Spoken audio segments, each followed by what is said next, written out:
My name is Aimee Joseph, and I wanted to take a moment to tell you about my forthcoming book, Look, Listen, Live, Cultivating Attention in a Distracted Culture. When my 3 sons were young, I counted 25 bids for attention in 20 minutes at the playground. Mom, look at this. Mom, come over here and push me. Hey, Mom, check this out. At the time, it felt a little exhausting and overwhelming. But looking back, I see that there was great wisdom in my children's understanding of the connection between attention and affection. Jesus said something similar in the Sermon on the Mount. He said, the eye is the lamp of the body, that where your treasure is, your heart will be also. And drew this really thick line between our attention and our affection.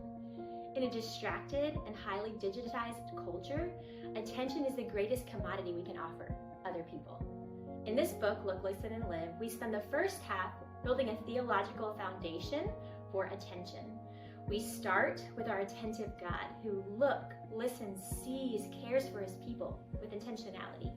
And then we move to the way we were created. We were created for our attention and affection to be centered on Christ, who is the center of all things.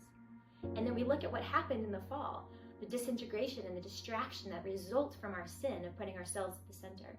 We explore the Holy Spirit's role in helping us to focus our faith and our attention on the second person of the Trinity, Jesus Christ. We look at the different kinds of curiosity that scientists have discovered. And then in the second half of the book, we actually look at 3 specific pathways to practice cultivating attention in a distracted age.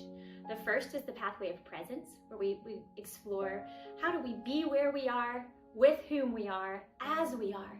How do we become attuned people? And then the second is the pathway of beauty, where we explore the role of general revelation, the beauty of nature, the arts, as a pathway to cultivate attention.